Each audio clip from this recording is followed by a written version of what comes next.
Programa patrocinado por Betano.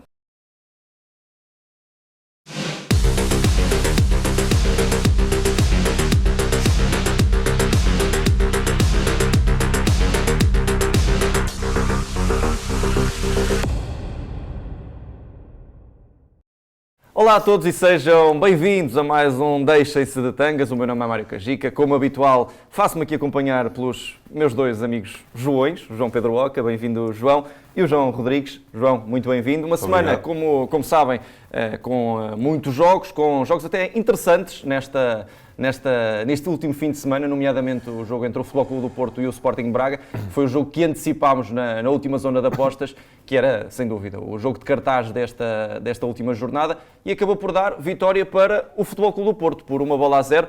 João Pedro Oca, hoje começo por ti, estamos sempre a começar pelo João Rodrigues, acho que também mereces começar uma vez o programa. Acabou por dar vitória para o Futebol Clube do Porto. Golo, quem mais, não é? Luís Dias, já não há aqui muita história, mas pergunto assim de forma mais genérica, se achas que foi uma vitória justa do Futebol Clube do Porto e se esperavas mais do Braga nessa partida. Olá, um gosto de também estar aqui novamente. Em relação às apostas, pronto, um de nós tinha que acertou o João Rodrigues. Eu fui na vossa, só para dar a vitória ao Braga, mas já esperaria. Tinhas falado na vitória do Porto, eu tinha falado no empate, tinhas falado na vitória do Braga, portanto acabou por ser uma vitória do Porto. Eu acho que nós devemos começar a apostar de facto nos golos do Luís Dias, porque é melhor, porque aí ganhamos certamente dinheiro. Foi o 11º gol dele no campeonato. Melhor jogador da Liga, João? Sim, até agora sem dúvida. O melhor jogador do Porto garantidamente e da Liga também garantidamente. É um jogador que não está no centro da área, mas é o melhor marcador. Acho que isso por si só diz muita coisa. Tem os mesmos golos que tem o Darwin, que enfim, fez 3 golos naquele jogo frente à Belenenses Chade e isso certamente vai dar muito falatório, mas ainda estamos de facto numa fase muito inicial da época. O Luís Dias de facto tem uma grande oportunidade nos primeiros 15 minutos, depois faz aquele gol com muita classe na cara do guarda-redes, a desbloquear um jogo em que o Porto voltou a criar muitas oportunidades, tal como tinha feito frente ao Atlético de Madrid. Salvo foram 15 remates dos Dragões, muitas oportunidades, muita fluidez de jogo, muita forma de chegar à frente, mas só marcou um gol. E acabou por ser suficiente. O Braga teve que fazer algumas mudanças, fruto daquilo que já falávamos, e é verdade que o Braga teve menos de 2 dias de descanso em relação ao Futebol Clube do Porto, e isso faz a diferença, sobretudo porque o plantel do Braga não é tão bom como os dos rivais, obviamente, dos rivais falando dos 3 grandes, nem é tão bom como o da época passada, portanto, o Carlos Carvalhal tem de facto a manta um bocadinho mais curta e para este tipo de jogos faz a diferença. Mas tem um plantel muito equilibrado. Sim, é verdade, mas não é. Há ali jogadores em si, o Fabiano, enfim, jogadores que não têm de facto a qualidade que eu acho que são dignos do Sporting de Braga, e o Porto está de facto, apesar de ter perdido contra o Atlético, não fez um mau jogo. Mas uma coisa, João, e desculpa interromper-te, olhando antes de mais só para o Braga, para fazermos aqui também a ligação, o Braga acaba por perder o jogo com o Futebol Clube do Porto e não consegue ganhar na quinta-feira. Ou Sim, seja, é verdade. Carvalhal falha as 2 missões foi num espaço de tempo que eram 2 missões importantíssimas para o futuro do Braga. Não é? Sim, e o fosso agora entre o Braga e os 3 grandes cavou-se ainda mais, e é muito difícil o Braga chegar lá, até porque o Jorge Jesus disse ontem uma coisa que é verdade: os 3 grandes estão mais fortes desta época e acho que vão mostrar isso ao longo de toda a temporada. Em relação ao Braga, obviamente que ganhar ao Porto no Dragão não era o mais fácil, apesar de terem ganho na época passada, e não era de facto a pressão do lado do Braga, mas falha de facto dos objetivos importantes. Podia ter empatado, teve aquela oportunidade do Francisco Moura no poste, teve depois uma do Ricardo Horta, mas o Porto esteve sempre mais por cima do jogo, criou mais oportunidades, tirando aquele momento ali na segunda parte em que o Braga deu um bocadinho mostrou as garras, mas não foi suficiente para incomodar este Porto, que eu continuo a dizer, tem muita fluidez, tem muita facilidade de chegar lá à frente, tem uma equipa muito sólida, tem um Vitinho em grande forma, tem um Uribe em grande forma. Ontem o Sérgio Conceição deixou o Taremi no banco porque tem de facto estado em branco nos últimos jogos, mas o Evanilson também tem mostrado qualidade e, portanto, depois com o Luís Dias a desequilibrar, com aquele forte constituído pelo Uribe e o Vitinha, de facto, cada vez melhor na equipa do Futebol Clube do Porto e justamente a ser cada vez mais influente e titular, acho que a equipa está, de facto, forte. Venceu ontem eu acho que é a 9ª vitória consecutiva no campeonato, de facto é incrível. Sérgio Conceição, que já tem a melhor pontuação desde que chegou ao Futebol Clube do Porto a esta época, ou seja, até esta época, o que quer dizer muita coisa. E só dar uma nota em relação ao Pep, que voltou ontem a sair lesionado, mas ele tem quase 39 anos e é de facto... era a tal questão, mas Pep quer jogar, joga e jogou. Quer jogar, joga e jogou. Já é o 6º ou o 7º jogo em que sai com queixas físicas, mas quer jogar sempre. E eu não vou arriscar dizer que ele não vai estar nos clássicos com o Benfica, porque, enfim, o homem é um monstro e certamente se vai reinventar, mas é só para terminar com esta nota, que são quase 39 anos e muitos poucos centrais, de facto, fazem o que ele faz, jogar ao mais alto nível. Liga dos Campeões, no Porto, jogar na seleção, certamente que ir ao Mundial 2022, portanto é absolutamente incrível, a um nível só Maldinis por aí fora, não vejo outros assim. Sem dúvida. E João Rodrigues, vou pegar aqui noutro tema, e já o João Pedro já tocou assim de forma ao de leve, que tem que ver com as opções de Sérgio Conceição para este encontro. Podes, obviamente, contextualizar e dizer se achas que a vitória foi justa, mas vou pedir também para entroncares o teu raciocínio na questão destas alterações que Sérgio Conceição implementou. Temos um Vitinha cada vez mais a ser referência neste Futebol Clube do Porto. Achas que está a caminhar para ser um indiscutível na formação de Sérgio Conceição? E, já agora, ao mesmo tempo, tivemos duas questões também importantes. Taremi no banco, neste encontro, e Sérgio Oliveira volta a cair para o banco, jogou então Gruitch e também Uribe. Como é que achas que este meio campo do Futebol Clube do Porto vai funcionar? Achas que vai funcionar assim a 3 com o Vitinha juntamente com o Gruitch e o Uribe, por exemplo? Ou achas que esta questão de Taremi foi esporádica e eventualmente Taremi vai voltar ao 11? Mais uma vez, muito obrigado por estar aqui. Eu acho que... Não me agradeçam todas as semanas, porque senão... É verdade, qualquer dia. Não, eu acho que Sérgio Conceição foi questionado no fim do jogo em relação a Taremi e até lhe perguntaram se tinha sido uma forma de espicaçar, digamos assim, o internacional iraniano, e Sérgio Conceição negou. A verdade é que Taremi já não era suplente para a Liga no Futebol Clube do Porto, há uma imensidão de jogos, há muitos mesmo, desde a época passada, penso eu. Portanto, soou um pouco estranho. Taremi não vem propriamente a viver o melhor dos seus momentos, mas acho que continua a ser um excelente avançado, um marcador de golos, um jogador que dá muito à equipa. Portanto, acredito que não seja a regra Taremi começar agora no banco de suplentes. Mas a verdade é que este figurino do Porto mostrou muito bons sinais, parece-me. Vitinha está de facto no momento... Jorge, em relação ao Taremi, ele não marca desde 26 de outubro, há 8 jogos. Não, são quase 2 meses. Mas eu estava a falar do facto de começar no banco um jogo de campeonato. Sim. Mas são quase 2 meses sem marcar. Não e está no para melhor um dos seus avançado... momentos. Eu acredito que Sérgio Conceição tenha passado um sinal, até tentar espicaçar Taremi. Mesmo que ele tenha dito não na conferência de imprensa, acredito que tenha sido. O treinador tem toda a legitimidade para deixar um jogador, por mais titular que seja, por mais crónico titular que seja, deixá-lo no banco, se achar que ele não tem tido o melhor dos rendimentos. A verdade é que o Porto não se ressentiu minimamente, parece-me, estou de acordo com tudo aquilo que o João Pedro Oca disse, e gostei muito da dinâmica do meio campo do Porto. Vitinha está num grande momento e acho que foi uma boa ideia de Sérgio Conceição, digamos assim, meter ali os dois guarda-costas, digamos, Gruitch e Uribe, que foram autênticos guarda-costas de Vitinha e deram espaço para que Vitinha soltasse o seu gênio, porque é de facto um jogador muito talentoso, com muita qualidade no passe e que tem tudo para ser o grande organizador de jogo do Porto.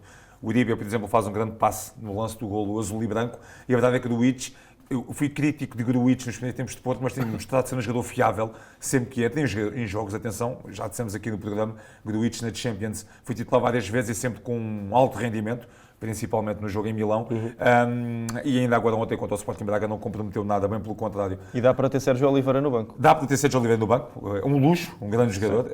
Sérgio Corona Oliveira, também. Esse sim, não é a primeira nem a segunda vez que Sérgio Oliveira vai para o banco, quem se esquece do início da época, até houve aquela rábula da quase saída no verão, e depois teve muito tempo no banco. Sérgio Oliveira não está claramente a fazer a melhor das suas temporadas, mas é um jogador também muito fiável, um jogador que respira Porto, e um jogador que a qualquer momento pode resolver o jogo com uma bola parada, por exemplo. Mas... não sei se Sérgio Conceição não continuará a apostar, pelo menos nos próximos tempos, nesta tática, porque a verdade é que o Porto, apesar de Taremi estar no banco, não se ressentiu ao nível do poder de fogo. O Porto fez muitos remates. O Porto, ao intervalo, podia ter já resolvido o jogo. O Porto criou muitas oportunidades no primeiro tempo. Na segunda parte, o Sporting Braga apareceu mais afoito, criou aquela oportunidade. Tinha criado a bola oposta na primeira parte, mas criou a oportunidade ao Ricardo Horta.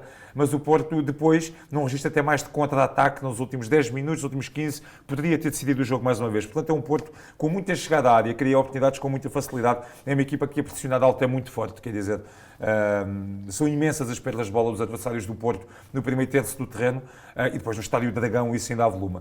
Portanto, feliz Sérgio Conceição quando pode, lá está, como disseste bem, ter um jogador como Sérgio Oliveira no banco e ter jogadores da fiabilidade, Gruitch e Uribe, que está também num grande momento de forma, quer dizer, destrói jogo, faz jogar, é um jogador que joga simples, e Vitinha, de facto, é daqueles miúdos que não engana. É mais um craque para o Porto, para o futebol português e para a nossa seleção. O futebol português está um viveiro autêntico de talentos. E o Futebol Clube do Porto tem muitos jovens com imenso talento. O próprio João Mário que também já é incontornável. Fábio Vieira, a geração dele também é o jogador mais talentoso. Também. O Francisco Conceição, sim. Enfim, tanto luxo. João Pedro, vamos falar de Benfica. O Benfica vence de forma clara depois do apuramento, mas que efetivamente até falámos na tal questão dos assobios para Jorge Jesus, alguma contestação por parte da segunda parte do Benfica, mas efetivamente o Benfica vence e convence. Era uma deslocação complicada diante do Famalicão, 4-1, 3 golos de Darwin, naquela posição de que nós já tínhamos falado, não jogar central, Darwin mais na faixa, é a posição em que Darwin rende mais, sem dúvida nenhuma. É a posição ideal, ele é um jogador muito bom no ataque à profundidade, jogador muito rápido, com muita dinâmica. Ele e o Rafa têm um andamento claramente acima dos outros, e isso viu só. Rafa também está já... marcava, o outro assistia, depois o outro marcava, era assistido pelo outro, enfim, aquilo é de facto, eles os dois são muito desequilibradores e quando estão em forma nota-se perfeitamente isso. O próprio Jorge Jesus admitiu que eles têm uma mudança a mais, ou 2 mudanças a mais do que os adversários. O Famalicão não foi de facto um osso muito duro de roer. Olhando para o cômputo geral do jogo, houve ali uma fase em que a equipa reagiu bem, sobretudo ali na segunda metade da primeira parte. Está-te a surpreender este Famalicão pela negativa? Pela negativa, sim, claro. Obviamente que não tem o plantel que já teve, obviamente que parece quase um clube formador de talentos. Mas são muitos jovens talentos. São muitos jovens que com saem potencial dali, gigante. Não só jovens, como também jogadores um bocadinho mais maduros, mas, por exemplo, sei lá, Pedro Gonçalves, o Ugarte, Tony Martínez, claro. São muitos, o Gustavo Assunção, são muitos jogadores que lá se ingraram. Não tem mesmo essa equipa. Não tem as mesmas equipas. Sim. Apesar de não ter a mesma equipa, parece. O treinador fez muitas alterações em relação àquela derrota também humilhante frente ao Gil Vicente, em que a equipa foi confrontada até pelos adeptos. Houve vários jogadores como o Ivo Rodrigues, por exemplo, que ficaram no banco ontem, aliás, mas mesmo assim a equipa não conseguiu reagir. E obviamente quando tu jogas com o Benfica, que entra praticamente a ganhar no jogo e faz ali 2 golos de rajada, fica ainda muito mais difícil. Entrou muito bem, tanto na primeira parte como na segunda, aniquilou logo qualquer expectativa que o Famalicão tivesse, e depois o Darwin em grande forma, já tem 11 golos do campeonato, 14 em toda a época. É um jogador que vai fazer certamente a melhor época de sempre no Benfica e também na sua curta carreira, e vamos ver se não será ainda mais importante naquilo que aí vem. Mas acho que o Benfica, independentemente da qualidade de jogo que se possa dizer, ou da consistência de jogo, se calhar é melhor dizer assim, acaba por dar uma resposta positiva à derrota no derby, não é? Qualifica-se para os oitavos de final da Liga dos Campeões, 1-2-0 em casa, vai ganhar 4-1 ao Famalicão, ou seja, recupera um bocadinho de confiança para aquela reta final muito importante contra o Porto deste mês. E, portanto, não deixa de ser uma vitória, obviamente justa, sem qualquer contestação, com 2 jogadores a destacarem-se dos demais, o Rafa e o Darwin. Otamendi, o esteiro de defesa, Weigl também cada vez em melhor forma, e o Benfica continua a pressionar os rivais, e acho que isso era o mais importante. João, temos de falar aqui em várias questões. Pegando aqui no raciocínio do João Pedro, perceber se concorda, se achas mesmo, acredito que sim, em relação a Rafa e Darwin, que foram os elementos mais do Benfica nesse encontro. E depois aqui umas questões mais táticas. André Almeida mantém-se na linha defensiva, tínhamos falado na possibilidade de sair ou não, continua a merecer a confiança de Jorge Jesus para esse 11, e perceber também a tua opinião sobre este posicionamento de Darwin, se é o posicionamento correto, e qual é que seria o ponta de lança referência nesta altura. Jogou Seferovic neste encontro, há Gonçalo Ramos, há Yaremchuk, que ontem não contou, mas há várias opções. Qual é que te parece que é a melhor frente de ataque para a equipa encarnada neste momento? Olha, mais uma vez, isto assim fica mais... não fica tão agitado. Quando ganham as coisas... Mas concordo com o João Pedro Lopes também em tudo em relação ao Famalicão Benfica. O Benfica entrou muito bem, isso é verdade, o Benfica entrou muito bem e foi eficaz, foi muito eficaz. Depois adormeceu mais uma vez. Falávamos aqui em Ófia Montanha, acho que o Benfica, claramente os 3 grandes, é a equipa que raramente consegue fazer 90 minutos, todos eles convincentes. O Benfica tem ali 20 minutos muito fracos ontem em Famalicão. O Famalicão reduziu e podia ter empatado. O jogo podia estar perfeitamente empatado ao intervalo, mas depois o Benfica entra com a corda toda na segunda parte e resolve o jogo, e o Famalicão também se rendeu. Darwin fez um dos melhores jogos deste ano no Benfica, parece-me muito bom jogo, e claramente voltou a provar que acho que não faz muito sentido Darwin jogar no centro do terreno, pelo menos a titular. Claramente descaído para uma das alas, com a profundidade, com a forma como, com a sua velocidade, desequilíbrio, e depois consegue passar para o meio. Quer dizer, o primeiro gol de Darwin ontem, o primeiro gol do Benfica, acho que é paradigmático daquilo que o melhor Darwin pode oferecer ao Benfica, com a sua velocidade, com uma recepção ótima, orientada, praticamente destruiu a defesa do Famalicão, e depois com um bom remate. Darwin parece-me estar também a aprimorar um pouco a finalização, era claramente uma pecha sua, acho que é um jogador com lacunas graves na finalização, acho que ainda não é um grande finalizador, não é? Portanto, também ficamos assim a pensar, se ainda não é um grande finalizador, o que será quando for, porque tem de facto uma excelente média de golo já.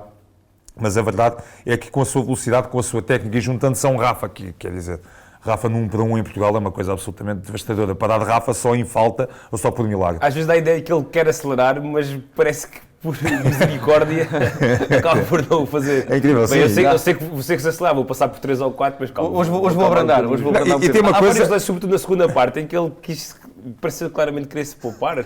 Não, Se ele quisesse e há um arrancar- sempre em pé, porque se a justiça seja feita à Rafa, eu nunca vi Rafa simular uma falta, praticamente. É verdade. E ele sofre muitas faltas e só cai mesmo no limite.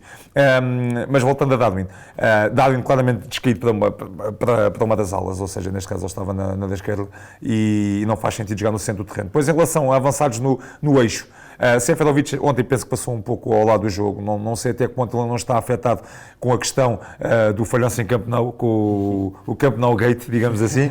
É verdade, jogou no Jamor contra o Bessade, mas com todo o respeito é um jogo que não conta, foi um jogo... Jogou e marcou. E marcou, tal como Darwin, mas isso é um jogo, nem me sinto Não entra à entra vontade nestas para analisar um jogo como aquele. E talvez não tenha recuperado, talvez não, acho de certeza não recuperou ainda emocionalmente, acho que foi um momento muito marcante de Seferovic no Benfica, mas a verdade é que Seferovic, e eu estou longe de ser um grande admirador de Seferovic, mas Seferovic já provou que consegue também marcar muitos golos em Portugal, portanto eu acho que é claramente uma opção a ter muito em conta para o eixo. E Yaremchuk também, o Jorge Jesus disse ontem que não jogou porque acho que estava com fadiga muscular, algo do género, e disse que dificilmente jogaria contra o Covilhã. Acho que Yaremchuk foi um jogador que passou por alguma falta de confiança, o que também se traduziu em falta de golos, como falámos em relação à Taremi, mas que fez um bom jogo contra o Kiev, fez uma boa primeira parte, voltou aos golos e não foi só por isso, deu muito ao Benfica na primeira parte, tabulou sempre bem com os seus colegas, acho que é uma opção também muito válida, e há ainda Gonçalo Ramos, que para mim é, digamos, um dos maiores case study neste Benfica de Jesus, é um jogador que chega aos sub-21 e é vê-lo a marcar 2, 3, 4 golos por jogo, e no Benfica, não sei se é como a história do ketchup, como dizia Ronaldo, não sei se é um jogador que quando marcar o primeiro gol do Benfica vai sempre... Mas o Gonçalo é um jogador de quem o Jorge Jesus gosta muito e tem características diferentes dos outros avançados, pressiona, é um jogador muito combativo, é um jogador muito Jorge dentro Jesus do fez jogo. sim elogios no início da época a Gonçalo Ramos, a dizer que era incrível a quantidade de quilómetros que ele corria. Corre sempre mais do que os outros e dá-se muito mais agora, mas o avançado do Benfica tem que fazer gols. Eu tenho muita pena, porque eu gosto muito de Gonçalo Ramos e...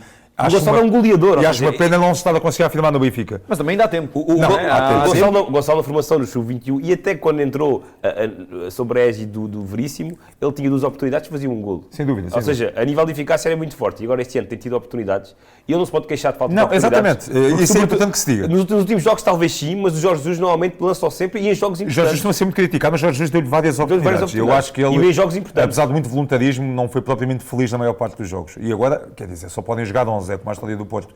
E vamos ver, Gonçalo Ramos agora jogaria no lugar de quem? Seferovic, acho que é uma questão, lá está, de voltar a ter confiança, de voltar aos golos. É que é uma das posições que tem mais oferta. Sim, a concorrência para o Gonçalo é fortíssima. Porque acho que Seferovic, estando em forma, acho que é uma opção muito válida para o meio nesta tarde. Depois tens Yaremchuk, que não foi um reforço barato. E tens o Darwin que joga lá às vezes para jogar o Everton, portanto, não é fácil. Mas deixa-me só dizer que eu gosto disso no Benfica, de facto.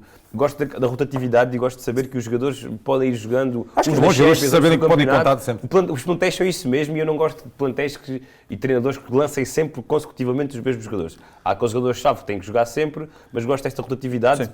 Comparando, obviamente, outras realidades, o City faz muito isso, as grandes equipas fazem muito isso e acho bem. E deixa-me só dar uma nota em relação ao Benfica, que também gostei. A espaços de entrada do Tarapte, ele foi importante tanto no gol do Rafa como no gol do Darwin. Entrou bem, entrou com corda, entrou com aquela capacidade de desbloquear, de criar ali as duas, deixar passar as duas linhas e fazer passos longos, mas depois também se perde um bocadinho em fintas e em passos. Mas, Mário, se me permite só uma coisa... Continua com as mesmas virtudes e os mesmos defeitos. Mas com médios defensivos a cobrirem os erros. Ou seja, a entrada dele é precisamente para isso e ele a queimar linhas é incrível. E os 2 golos do Benfica na segunda parte são frutos. Não sei se não faria sentido o Jorge Jesus fazer descansar um jogo, pelo menos, por exemplo, no Benfica Marítimo, domingo, por exemplo, João Mário. Parece que o João Mário está algo desgastado, claramente, parece-me. Não estou a ver o João Mário com o rendimento, pelo menos ao nível dos 90 minutos. Não sei se não poderia dar uma oportunidade a Paulo Bernardo, por exemplo. O Paulo Bernardo tem agora com o Kiev, não jogou tempo, mas sempre que sente-se que é outro craque que está ali. Quer dizer, não há um passo errado, já muito bem os ritmos de jogo. Forte fisicamente. Eu acho que Jorge Jesus, por exemplo, em casa contra o Marítimo, não perde nada em colocar um Paulo Bernardo a titular, por exemplo. É seguro, é aposta segura. É uma aposta segura, parece-me. Acho que João Mário tem que descansar um ou 2 jogos até para atacar depois esta fase decisiva do final deste ano civil. João Pedro, temos ainda um jogo para analisar, vou apelar ao teu poder de síntese naturalmente. Sporting Boa Vista, que no fundo acaba por ser até aquilo de que falávamos em off. O Sporting não precisa de acelerar muito para conseguir vencer este Boa Vista.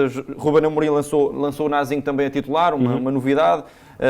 colocou ali Sarabia naquela posição mais híbrida, aquele falso 9, e as coisas correram bem para a equipa do Sporting. Sim, correram, ou seja, um falso 9 que atuou como 9 no que diz respeito aos golos. Exatamente. Marca o terceiro jogo consecutivo, ele a desbloquear de facto o jogo para o Sporting. É um jogador, também falávamos disso há pouco, dificilmente os Leões o vão manter porque ele tem um salário altíssimo, de outro nível Paris Saint-Germain. E eu acho que tem uma classe mundial. Também tem uma qualidade de Paris Saint-Germain e resta saber agora depois como é que se vai apresentar no Mundial, e são outras questões, mas nós na seleção espanhola titular e de facto é uma grande referência deste Sporting, já não vale a pena dizer muito, mesmo com a ausência do Paulinho a equipa não se ressentiu, o Nuno Santos voltou a marcar tal como tinha feito frente ao Ajax, e é uma equipa de facto, um rolo compressor, de facto a equipa do Sporting está de facto muito bem, entre quem entrar está claramente dentro e por dentro das dinâmicas do Ruben Amorim, a equipa de facto é muito forte a defender novamente, é uma equipa que só tem 5 golos sofridos no campeonato. Dos 6 principais campeonatos europeus é a melhor defesa, portanto, só o Ajax, creio eu, e não é dos 5 principais campeonatos, tem menos gols sofridos no campeonato que o Sporting, tem 4, o Sporting tem 5 gols sofridos em 14 jogos, é absolutamente incrível. E de facto é uma constância que a equipa tem em Alvalade e a jogar no campeonato, a equipa sem perder jogos. Continua sem Palhinha, mesmo sem Palhinha, mesmo sem jogadores importantes. A consistência que a equipa vai demonstrando e a segurança com que ganha os jogos é uma coisa impressionante. E como há muito não se via no Sporting, acho que isso nós já temos-nos desmontado em elogios ao Sporting nestes programas, porque de facto temos apanhado uma excelente fase dos Leões, a melhor da época, mas a verdade é que é essa, a equipa, é como o João diz, vai marcar certamente na segunda ou terceira oportunidade que tiver para isso, os jogadores vão estar sempre comprometidos com o jogo, vão ter muita segurança atrás, vão ter um Adam sempre que é chamado a intervir de facto da melhor forma, uma linha defensiva sempre bem organizada e portanto o Sporting vai... Uma máquina que está tão bem oleada, tiras a peça, metes outra... Está muito bem oleada e vai continuar de facto a ganhar jogos e vai continuar a ser um osso muito duro de roer, certamente. Concorda, João Rodrigues? Concordo mais uma vez, mas quer dizer... Este era um teste. Sim, mas também não é muito difícil de discordar. Mas é difícil, quando ganham os 3 de forma inequívoca é mais difícil discordemos muito. É difícil discordar quanto elogios este Sporting, porque este Sporting não fez claramente o melhor dos jogos, claro que não fez, mas lá está, o Sporting dá uma ideia que é uma equipa em quase todos os jogos, pelo menos no campeonato, e a jogar em casa então ainda mais. O momento-chave é quando se apanha a ganhar, porque a partir do momento que se apanha a ganhar é incrível, parece que os adversários não conseguem absolutamente fazer mais nada. O Boa Vista ainda deu um ar da sua graça quando estava 0-0, mas sofreu o golo e praticamente o jogo acabou. O Sporting, colocando-se em vantagem, e lá está, raramente precisa de muitas oportunidades para marcar, colocando-se em vantagem, gera muito bem o jogo, jogando mais rápido, mais lento, mas praticamente não permite oportunidades. Uma equipa seguríssima na troca de bola, tremenda em termos defensivos. Sem Fedal, sem Palhinha, sem Paulinho. E uma coisa que me arrepiou é realmente a importância de Coates na equipa. Coates basicamente saiu, neste caso no isolamento, teve Covid, direto para o campo praticamente, quer dizer, a importância de Coates naquele balneário é fantástica. Não teve 2-3 dias de recuperação, quer dizer, foi logo para o campo e não se notou absolutamente nada, porque foi líder como sempre. E a verdade é que lá está, seja Nazinho, foi o caso de Ugarte, está ali com peixe na água, qualquer jogador que entre no Sporting, a máquina está tão bem oleada, como dizia o João Oca, que dificilmente a equipa se vai ressentir.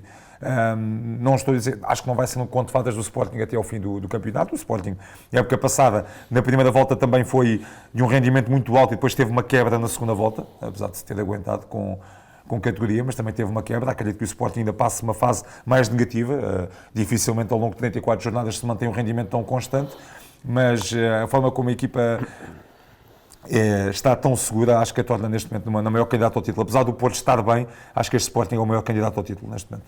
João Pedro a segurança que demonstra. João Pedro Oca, vamos ao nosso momento mais e ao nosso momento menos. Apelo naturalmente sim. À tua capacidade de síntese, que sei que é boa, para me dizeres o que é que colocas no topo e no fundo deste último fim de semana. Sim, já que estamos a falar de desporto, eu sei que o nosso programa se versa sobretudo sobre temas de futebol e ainda bem que é assim, mas acho que não podemos escapar de facto àquilo que aconteceu ontem na Fórmula 1, à vitória de Max Verstappen. Eu vou colocá-lo no mais, obviamente, porque foi de facto um justo campeão, foi uma época incrível, que nos colou a todos ao ecrã como há muito não se via. E o mediatismo que se vê em relação à Fórmula 1, para mim, repara, e eu falo por mim, e certamente que quem nos está a ver e a ouvir também se vai rever um pouco das minhas palavras.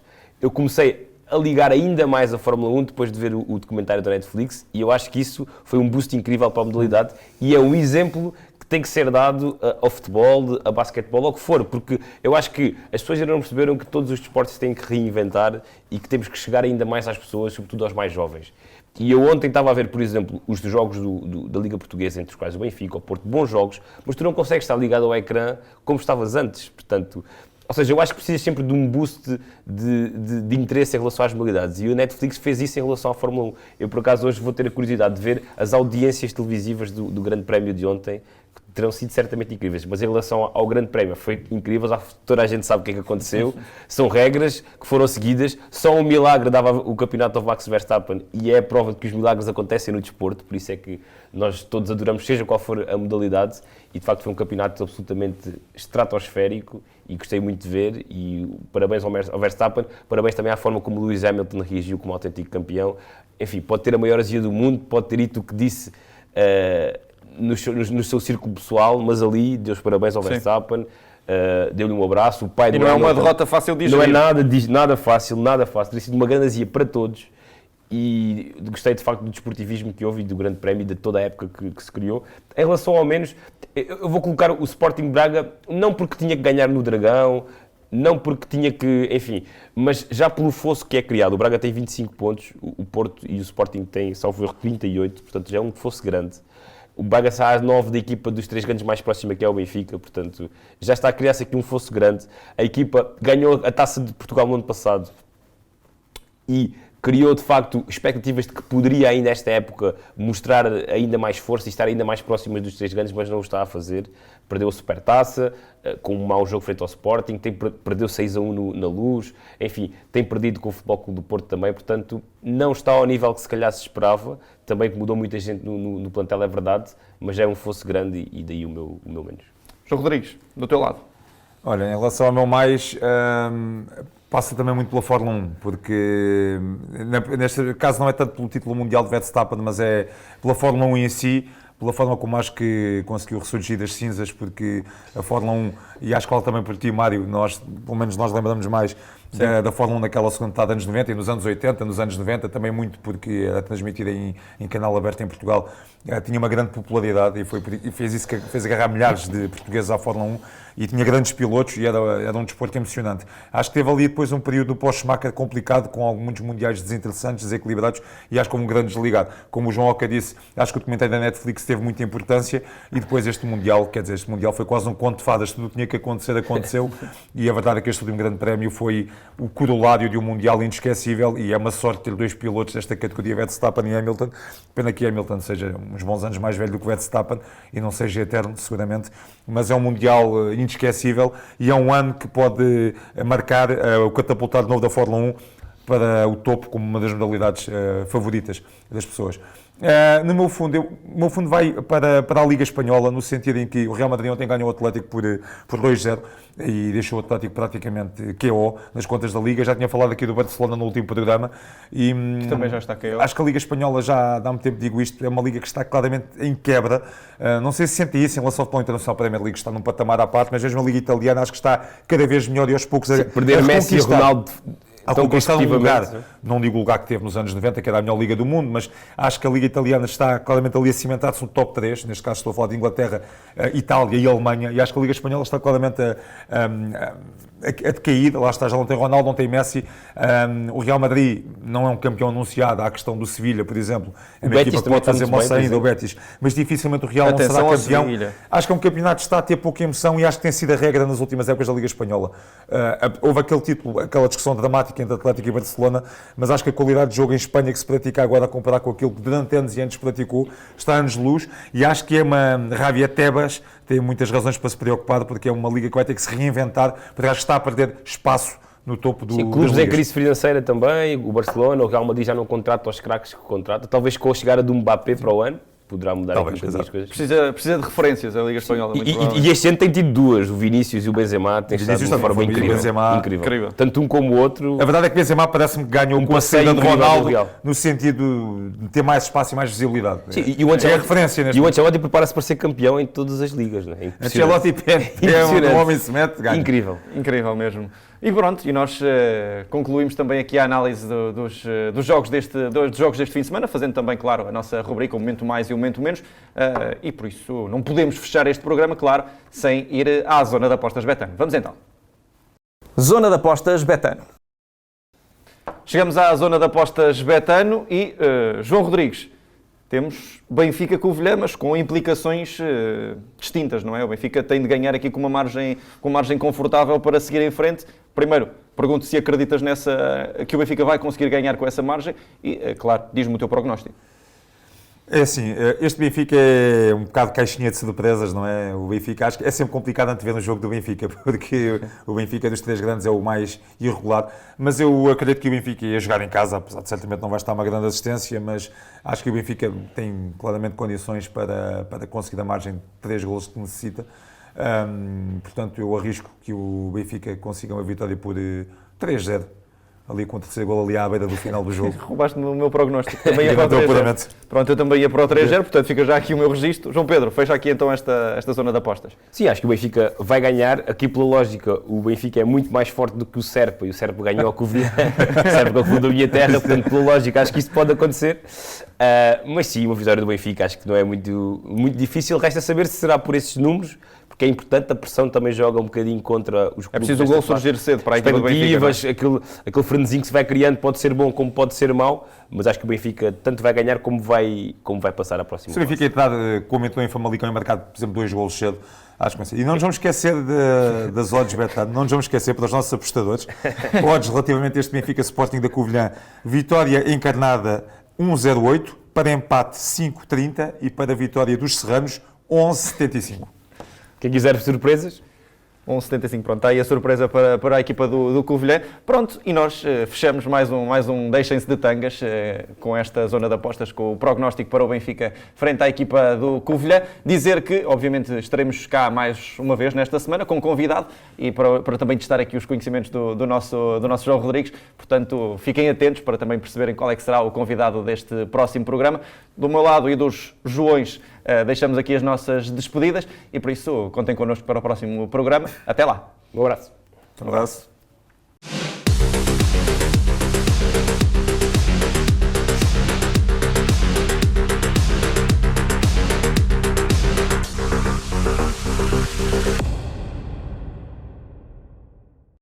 Programa patrocinado por Betano.